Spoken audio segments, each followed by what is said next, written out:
What's up, everybody? GeauxBurns with the latest article from the new Bordeaux Tribune. Extra, read all about it. More infighting in River Row. We'll check this out in just a second. But first, I posted something else today. Chapter 7 of my Mafia II Let's Play. So we're 7 chapters in, almost halfway through Mafia 2, because there's a total of 15 chapters. We're going to do all 15 chapters, by the way.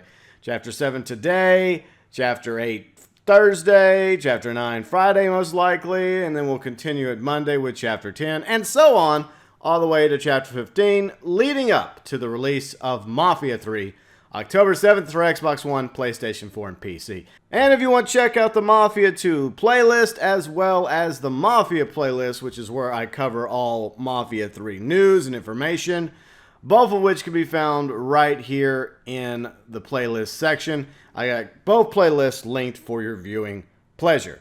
And the Mafia playlist includes a lot of stuff, like articles from the new Bordeaux Tribune, the brochures, trailer breakdowns, and more. Once again, both playlists, Mafia and Mafia 2, right here.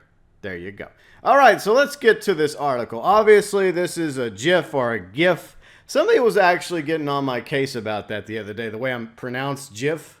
I mean, honestly, I just pronounce it the way I want to. I didn't realize it was called GIF. I learn something new every day. And obviously, we can't read this version of the New Bordeaux Tribune, but fortunately, Mafia did post a JPEG version over on Facebook, and that's what we're going to look at right now. More infighting in River Row. I accidentally had the thumb up instead of just the newspaper. It was obstructing a little bit of the view. All right, so anyways, River Row. Violent incidents continue to rise for the third straight week in River Row District, and there's no end in sight. It started a few weeks ago with what seemed to be a large random street brawl between 20-something odd union workers. That incident ended in a drug bust, and I believe we covered that in a previous article in the New Bordeaux Tribune. Now, some are saying that organized crime-related violence has since escalated to something our city hasn't seen in over 30 years. If unchecked, do we risk the return of the days of the All Saints Day massacre? And what's interesting is, I think that the All Saints Day massacre is being covered above the more infighting article here. I think that's the case, because some of it looks like it's from that article. I looked it up, before I started the video, and it seems to be the case, I guess. Anyway, so the All Saints Day massacre was when, the mob boss at the time, 30-something years ago, Carlo Giuseppe, I think, or whatever his name was, he was murdered along with several other thugs by a few brothers. And a lot of us believe that those brothers were the Marcanos, and that's how Sal Marcano took over, by taking out Giuseppe and becoming the Don of New Bordeaux. That's not confirmed, but that seems to be what the article is implying, along with everything else that we've gone over.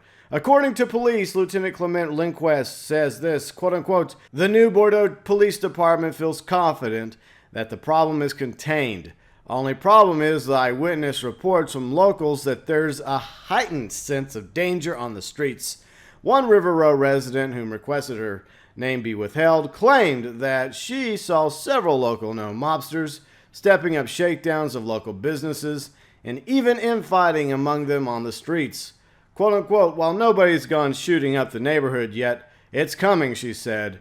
"You can tell from the dirty looks and the angry conversations I hear at local restaurants, like Benny's Italiano restaurant, which is ran by a certain guy from Empire Bay that we all know about."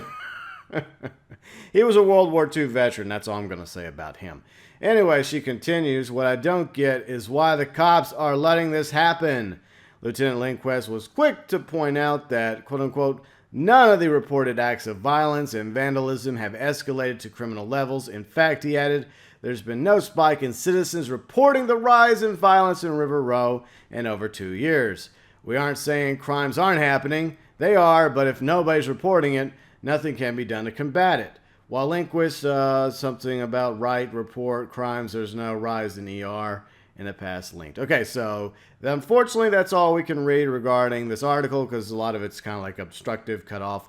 So anyways, so there's obviously a lot of tension brewing in River Row, which is obviously the district that Vito runs under Sal Marcano. And from what we've gathered in interviews and videos released regarding Mafia 3, River Row apparently is one of the worst districts in the game, which is why Sal Marcano allows Vito to run the River Row district out of Benny's restaurant. So anyways, it looks like things are, heating up there between perhaps, Vito's faction as well as Sal Marcano's faction. Perhaps this is taking place during Lincoln Clay's war against the Marcano crime family, or slightly prior to the events that transpire in 1968. I guess we'll find out when Mafia 3 comes in just a few weeks from now. We're getting closer to October 7th, when Mafia 3 arrives on Xbox One, PlayStation 4, and PC.